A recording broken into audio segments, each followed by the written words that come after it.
Good morning from Digha. এখন আমরা আছি নিউ দীঘাতে। তো নিউ দীঘা এখন আমরা হোটেলে আছি, এই জাস্ট ঘুম থেকে উঠেছি, হোটেলে ব্যালকনিতে আছি। আজকে তোমাদের টোটালটা দেখিয়ে দেবো, তোমাদের হোটেলের ট্যারিফ কী আছে সেটাও বলে দেবো, রুমগুলোকেও দেখিয়ে দেবো। তো আজকে আমরা এখান থেকে সি বিচে যাবো। কালকে আমরা চান করিনি, আজকে আমরা সমুদ্রে নামবো। আমি ব্লগে অবশ্যই রাখবো সমুদ্রে নামার ভিডিওটা।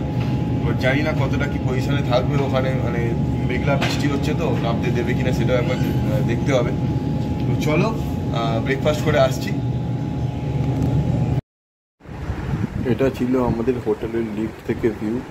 তো আমরা ছিলাম সেকেন্ড ফ্লোরে, তো ওখান থেকে নামছি হোটেলের নিচে। ওখান থেকে আমরা বেরোবো সি বিচের দিকে। তো এটা হচ্ছে ইন্টারফেস। লিফটগুলো ভালোই ছিল। আমরা বেরিয়ে এবার এগোচ্ছি আস্তে আস্তে সি বিচের দিকে। সব মেম্বাররা, আমাদের ফ্যামিলি যারা আছে তারা সবাই যায়নি, আমরা কজনই গিয়েছিলাম। আমরা যাচ্ছি, এখন রাস্তাতেই আছি। হোটেলটার থেকে কিন্তু ডিস্টেন্সটা অনেকটাই বেশি, প্রায় মিনিট 10 হাঁটা পথ, প্রায় মিনিট 10, অনেকটাই রাস্তা। আর হোটেলটা ট্যারিফ অনুযায়ী ভালোই। ডেসক্রিপশনে অবশ্যই আমি লিখে দেবো হোটেলের কত টাকা লেগেছে আমাদের। কিন্তু হোটেলের সার্ভিসটা আমরা কালকে যা পেয়েছি খুব একটা ভালো পাইনি। স্টাফগুলো খুব একটা ভালো ছিল না, তো আমরা পাইনি খুব একটা ভালো সার্ভিস। সেই জন্যই আমি এই হোটেলটাকে রেকমেন্ড করবো না যদি সার্ভিস ইস্যু প্রবলেম হয়। কিন্তু যদি সার্ভিস ইস্যুকে ইগনোর করা যায় তাহলে হোটেলটার ট্যারিফ অনুযায়ী হোটেলের গেট আপ বলো আর হোটেলের লোকেশান মোটামুটি ঠিকঠাকই আছে। আমাদের ট্যারিফ মোটামুটি লেগেছিল তোমার 1800 টাকা করে উইথ এসি। এটাই যদি উইদাউট এসি নিতাম তাহলে 1200 টাকা করে বলেছিল।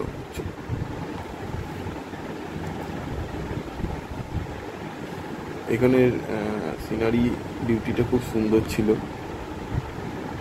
যদিও এখানে ঝাউবন কিছু ছিল না, কিন্তু প্রচুর গাছগাছালি ছিল, খুব সুন্দর লাগছিল। এখন তো প্রায় আস্তে আস্তে গাছ অবিলুপ্ত হতে শুরু করেছে। আমার খুব ভালো লেগেছে এই জায়গাটা।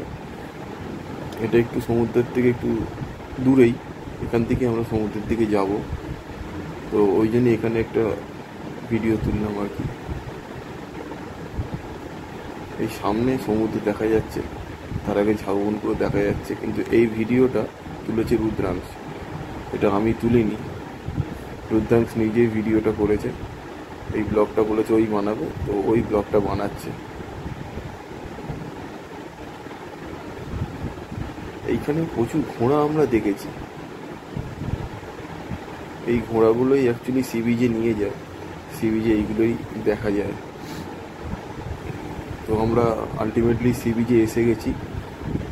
এখন ভাটা চলছে, জোয়ার আসবে, তো জলটা অনেকটাই দূরে আছে।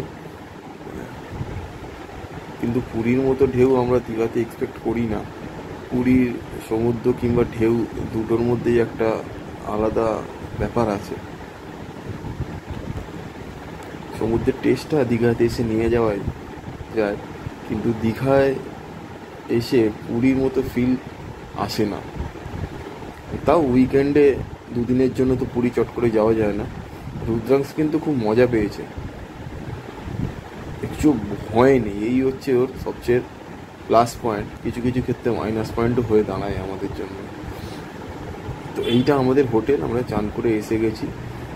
হোটেলে একটা ডাবল বেডরুম আছে, তো একটা ওয়ার্ড্রপ দিয়েছে, ওয়ার্ড্রপটা বেশ ভালো। আর হোটেলটা এমনিও নতুন হোটেল। সামনে একটা ছোট টেবিল আছে, তো এখানে ইন্টারকমও আছে। ইন্টারকমে কাজ হয়নি, একদমই কাজ হয়নি ইন্টারকমে, আমাদের কিছু বলতে গেলে নিচেই যেতে হয়েছিল। বেডের চাদর টাদর পরিষ্কার, নিট অ্যান্ড ক্লিন ছিল। একটা টিভি দিয়েছিল, যদিও টিভিটা আমরা ইউজ সেরকমভাবে করিনি। এসিটা সার্ভিসটা ভালো ছিল, এসিটা খুব ভালো ছিল, এসি নিয়ে কোনো প্রবলেম হয়নি। আর এই সাইডে একটা ব্যালকনি আছে, একটা ছোট ব্যালকনিও আছে এখানে একটা। ব্যালকনিটাও মোটামুটি ঠিকঠাকই। আর এই সাইডে একটা মিরর আছে স্ট্রেট, এই স্ট্রেট মিররটা আছে। আর মিররের ঠিক ডান দিকে এইখানে আছে বাথরুম। বাথরুম যথেষ্ট ভালো ছিল। বাথরুম বেসিন দিয়েছিল, একটা ছোট এখানে আয়না ছিল, হ্যান্ড শাওয়ার ছিল, শাওয়ারও ছিল, কুমোর ছিল। বাথরুমটা মোটামুটি ঠিক আছে, মানে খুবই ভালো, খারাপ নয়। হোটেল হিসাবে মানে রুম হিসাবে ভালোই দিয়েছে, কিন্তু সার্ভিস হিসাবে একদমই একে রেটিং কিছু দেওয়া যায় না।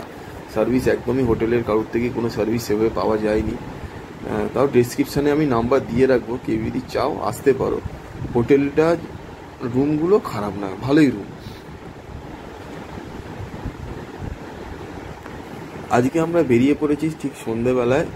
আজকে আমরা আর ওল্ড দীঘার দিকে যাইনি, নিউ দীঘার যে মার্কেটটা আছে আমরা আজকে মার্কেটটাই ঘুরতে বেরিয়েছি। যদিও ব্লগটা করছে আমার ভাই, ওর একটু ইন্টারেস্ট আছে এটাতে, তো ওই এখন ক্যামেরা চালু করে ব্লগগুলো রেডি করছে। নিউ দীঘাতেও এখন যথেষ্ট পরিমাণ মার্কেট হয়ে দাঁড়িয়েছে। আগে যেমন শুধু ওল্ড দীঘাতেই মার্কেট ছিল, আমি যদিও অনেক বছর পর দীঘায় ভিজিট করলাম, প্রচুর সরি এখানে মাছের লাগানো ছিল, মাছ যেরকম লাগানো থাকে আর কি। ইনফ্যাক্ট এবারে দেখলাম মাছের সাথে কিছু চিকেনের আইটেমও রাখা ছিল, যেমন বড় টেংরি ছিল, ছোট ছোট কাবাব জাতীয় জিনিস ছিল, ভোলা মাছ ছিল, ভেটকি মাছ ছিল। পমফ্রেটগুলো দেখো, পমফ্রেটগুলো সাইজগুলো ভালো ছিল। তো এইগুলো বলছিল ইলিশ, কিন্তু আমার মনে হলো না ইলিশ, এগুলো চিতল মাছের পেটি, ওইগুলো অ্যাকচুয়ালি অক্টোপাস। চিংড়ি মাছগুলোতে প্রচণ্ড গন্ধ ছাড়ছিল। তো আমরা মাছ দেখেছি বটে, কিন্তু খাইনি, আমরা পমফ্রেট খেয়েছিলাম। এখানে ওই শামুক, ঝিনুক, শঙ্খ এইসবের মার্কেট। অ্যাকচুয়ালি এখানে মার্কেট এইসবেরই একটু বেশি। আর কিছু গার্মেন্টসেরও ছোটোখাটো দোকান টোকান আমরা পেয়েছি, বাচ্চাদের খেলনা টেলনার দোকানও আছে। আজ আমাদের ফেরার দিন, তাই সকালবেলা বেরিয়ে পড়েছিলাম মোহনায়, মোহনা দেখার জন্য। মোহনাতে গিয়ে আমরা কিছু মাছের যে বাজার আছে সেই বাজার দেখার ইচ্ছা ছিল, তো তার উদ্দেশ্যে বেরিয়ে পড়েছিলাম সকালে টোটো নিয়ে নিউ দীঘা থেকে মোহনার উদ্দেশ্যে। তো এখন আমরা টোটোতেই আছি। টোটো 60 টাকা নেবে, পার টোটো 60 টাকা। রিজার্ভে যেতে হবে। আমরা দুটো টোটো নিয়ে বেরিয়ে পড়েছিলাম। ডিস্টেন্স মোটামুটি ভালোই, 20-25 মিনিটের টাইম লেগেছিল মোহনা যেতে। তো মোহনার সামনেই আছে, আমরা মোহনার পাড় দিয়েই এই যাচ্ছি। ইনফ্যাক্ট দীঘার থেকে সি বিচ দেখতে যতটা না ভাল লাগছিল, মোহনা থেকে সি বিচ দেখতে তার থেকে বেশি ভাল লাগছিল। আসার সময় জানতে পারলাম মোহনাতে আগে যেমন মাছ তোলা হতো, গত 3 থেকে 4 মাস হলো মোহনাতে মাছ তোলাটা বন্ধ হয়ে গেছে। তো তাও আমরা মোহনাতে মাছের বাজার ছিল, কিন্তু বাজারের ওখানে মাছ দেখা যাবে, তাই জন্য আমরা এসেছিলাম। মাছ ধরাটা হয়তো দেখতে পারবো না এবারে মোহনাতে। তো দেখো মাছ সাজানোই আছে এখানে, বিশাল বিশাল সাইজের পমফ্রেট দেখা যাচ্ছে, ইলিশও আছে। পমফ্রেটগুলো সত্যিই খুব ভালো সাইজ, 600 টাকা 800 টাকা এই হিসাবে দিচ্ছিল। অক্টোপাসের সাইজটা দেখো কত বড় অক্টোপাস, অনেকগুলো অক্টোপাস এখানে আমরা দেখতে পেয়েছিলাম। কিন্তু প্রবলেম একটাই, এখানে এত বেশি শুটকি মাছের গন্ধ ছাড়ছিল, আমরা বেশিক্ষণ এখানে দাঁড়াতে পারিনি। আর ভিড়টাও ছিল যথেষ্ট পরিমাণ। আজকে রোববার, তাই এখানে ভিড়টাও অনেকটা বেশি। তো আমরা বেশিক্ষণ না দাঁড়িয়ে সি বিচের দিকেই এগিয়ে চলেছি। দেখো শুটকি মাছ কিন্তু চারিদিকে ভর্তি, এই জগ দেখছো সব শুটকি মাছ। শুটকি মাছ এত বলে এখানে প্রচুর গন্ধ। এই জায়গাটা একটুখানি ইনোভেট করছে মনে হয়, চারিদিকে বালি টালি পড়ে, সিমেন্ট ফিমেন্টও পড়ে আছে। এখানে খুব সুন্দর ঢেউটা দেখা যাচ্ছে। সবাই এসছে মোহনাতে ঘুরতে। উইকেন্ডে এই টাইমটায় দীঘার দিকে কিংবা এই মোহনার দিকে একটু ভিড়টাই থাকে। ভিড় আমরা ভালোই পেয়েছি, কিন্তু এখানে ক্রাউডটা অনেকটা কম। বোটিংও হচ্ছে স্পিড বোটে। দীঘা থাকার থেকে আমার মনে হয় দীঘা থেকে একটু এগিয়ে এসে মোহনায় থাকাটা বেটার, কারণ মোহনার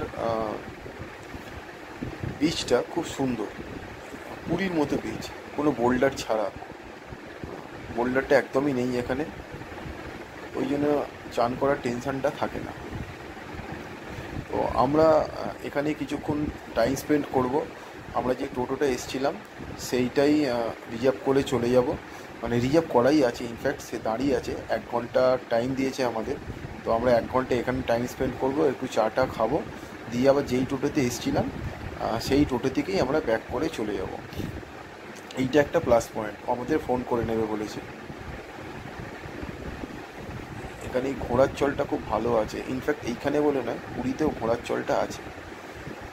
সবাই ঘোড়াতে উঠে একটু ফটো সেশন করতে পছন্দ করে। সকালে কিন্তু এখানে দারুণ হাওয়া চলছে আর ক্লাউডি ওয়েদার, তাই রোদ্দুরটা গায়ে লাগছে না। সমুদ্রের ঢেউগুলোও ভালো, বেশ ভালো লাগছে। দীঘার থেকে এইখানটা আমার বেশি পছন্দ হয়েছে, এই মোহনা বলে জায়গাটায়। কিন্তু এখানে হোটেল সেরকম একটা দেখতে পেলাম না, আছে কিছু হোটেল কিন্তু সেরকম হাইফাই কোনো হোটেল দেখতে পেলাম না।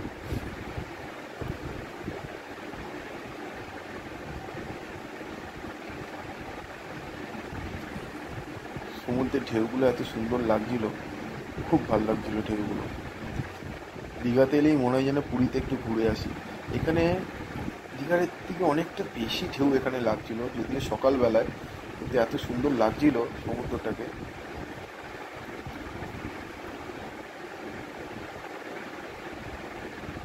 তাই একটুখানি সিনেম্যাটিক শট নিলাম। আজকে আমাদের লাস্ট দিন, আমরা এখান থেকে হোটেল ব্যাক করব।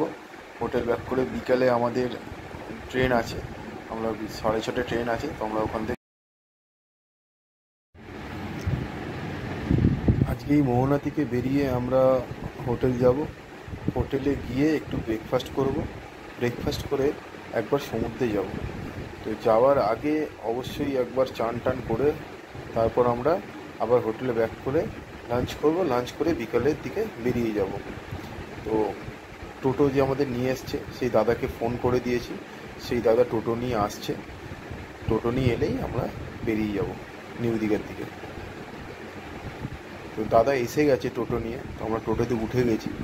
টোটোতে উঠে আমরা যাচ্ছি আমাদের নিউ দীঘা, মানে আমাদের হোটেলের কাছে। হোটেলে গিয়ে একটু ব্রেকফাস্ট করে আমরা বেরিয়ে যাব।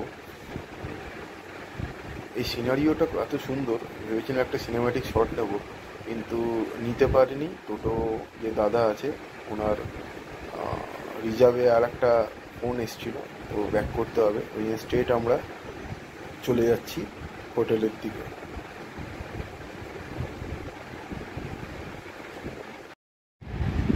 কালকে যেখানে ঘোড়াগুলো দেখছিলাম, আজকে এই ঘোড়াটাকেও দেখলাম। দেখে একটু দাঁড়িয়ে গিয়ে একটা ভিডিওই নিলাম। ঘোড়াটার কালার হলো গোল্ড রোজ, দারুণ লাগছিল। এত গোল্ডেন কালারের ঘোড়া আমি ফার্স্ট টাইম দেখলাম। গাটা চকচক করছিল। সামনে গিয়েছিলাম বটে, কিন্তু মাঝে মাঝে এমন ঘুরে ঘুরে আসছিল, একটু টেনশানই লাগছিল। তো দাঁড়িয়ে এখানে একটু ভিডিও নিলাম। এবার সমুদ্রের দিকে যাব। আজকে রবিবার, তো প্রচুর ক্রাউড সমুদ্রে। আমরা এখান থেকে ভেবেছিলাম নামবো, কিন্তু এত ঢেউ দিচ্ছে এখান থেকে নামতে পারিনি। আমরা অন্য দিক থেকে এলাম আজকে, কেন ওদিক থেকে আজকে নামতে পারিনি, বোল্ডারের ওপরে জল ছিল। তো সাইডের কার্ভিং জায়গা থেকে আমরা এসছি, ভালোই লাগছে। লাস্ট দিন সমুদ্রকে ছেড়ে যেতে একটু খারাপ লাগছে, কিছু করার নেই, ট্রেন আছে, যেতেই হবে। তো তাই আজকে একটুখানি চান টান করে নেবো। রুদ্রাংশ অ্যাকচুয়ালি জল পছন্দ করে, তো ওর জন্যেই আসা আজকে, নাহলে আজকে আমরা সমুদ্রে নামতাম না। প্রচণ্ড ব্যস্ত এখন, চান টান করে বালি নিয়ে ঘাটাতে, বালি নিয়ে পাহাড় বানানো হচ্ছে। কতটা পাহাড় হলো রেডি? পাহাড় চলছে, যা যা কি হলো? আচ্ছা ঠিক আছে, কই না, হয়ে যাবে। জল চলে গেলে আর একবার বানাও। এই জল চলে গেছে, বানাও, কিচ্ছু হবে না, বানাও। বারবার ট্রাই করে যেতে হবে, একবারে সব কিছু তো পাওয়া যায় না বাবা। করো, হ্যাঁ হ্যাঁ করো, ভালো করে করো। রুদ্রাংশ কোনো মন দিয়ে বালির পাহাড় বানাচ্ছে, ভেঙে যাচ্ছে বারবার জলেতে, কিন্তু ট্রাই তো করতে হবে, তাই ট্রাই করে যাচ্ছে। নোকে লেগে যাবে, নোকে লেগে যাবে, আস্তে আস্তে আস্তে আস্তে, নোকে লেগে যাবে বাবা। নখে লেগে যাবে। দেখো রুদ্রাংশের অবস্থা দেখো, কাম্মার সাথে কতটা জলে নেমেছে, কোনো ভয় নেই। কাম্মা আর কাকার সাথে এত জলে আনন্দ করছে। এখন জোয়ার আসছে, তো জলের ঢেউটা একটুখানি বেড়েছে, প্রায় ঘন্টা দেড়েক হয়ে গেল আমরা জলে আছি। এবার আস্তে আস্তে জল থেকে উঠে যাব। জোয়ারটা আসছে, বোল্ডারের ওপর জল চলে গেলে আমাদের উঠতে অসুবিধা হবে। এখন ঢেউটা ভালোই আসছে, আর বেশিক্ষণ থাকবো না জলেতে।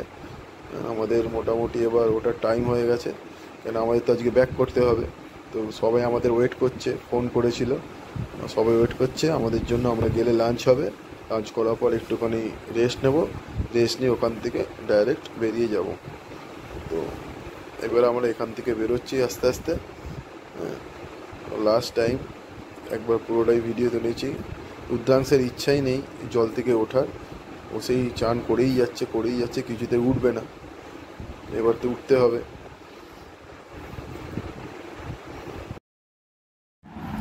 রুদ্রাংশকে কিছুতেই জল থেকে তোলা যাচ্ছে না, কিছুতেই সে উঠবে না। একবার মায়ের কাছে যাচ্ছে, একবার কাকিমার কাছে যাচ্ছে, একবার কাকার কাছে যাচ্ছে। মানে এতটা আনন্দ করেছে চিন্তার বাইরে। জোয়ার দেখো কতদূর জল চলে এসছে, প্রচুর জোয়ার।